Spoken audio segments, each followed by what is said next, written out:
Obinna. I'm here in Seftonleigh in Wales for a 3-day retreat. This is the last day. Before I go ahead, just wanted to say I thank God for the experience and the opportunity to experience this experience. It's been really good. It's given me a chance to meditate and sort of get closer to God in a sense, because you're out in the country, you're able to just give yourself over to God in a sense. It just makes you think, because there's no distractions to try and get your attention away from God. But this is my testimony anyway.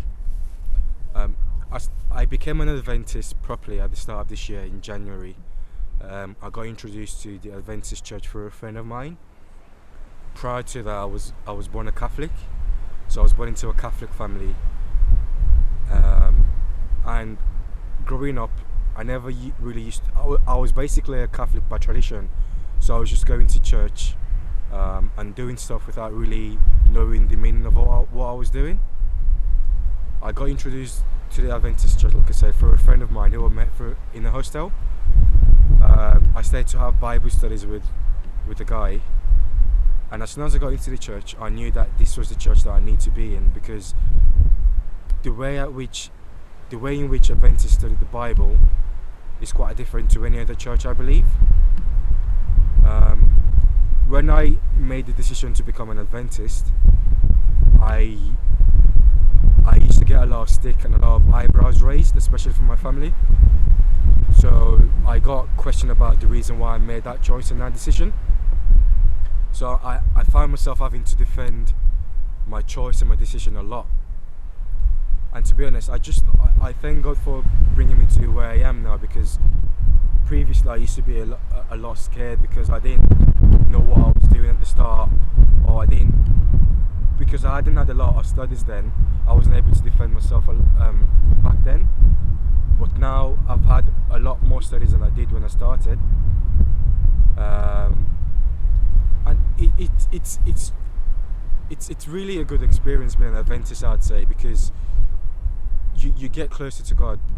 You have a lot of people who are like-minded and who are willing to share the word of God with yourself. And it's like I said, it's a really good experience. For example, at work, before I became an Adventist, people never used to take me serious. But when I chose to become a Christian, or when I chose to become an Adventist, I had to fight in a sense to get, because I used to work every Saturday previously, so I had to fight to have the Sabbath off. And a lot of the questions I was getting thrown at me was, so before you started working, you weren't a Christian, so what has made you become a Christian now wanting to have a Sabbath off? So God fought my battle for me, basically, to be honest. And it's really good. This experience back here in Wales has made me sort of think about myself as a person and my relationship with God, and it's made me get closer to God. I would encourage you guys out there, if you can, get yourself out in the country, because you're out of distractions of the city. It makes you, I keep saying this as well, meditate. It's a good thing to meditate. It gets you closer to God. Yeah, that's me.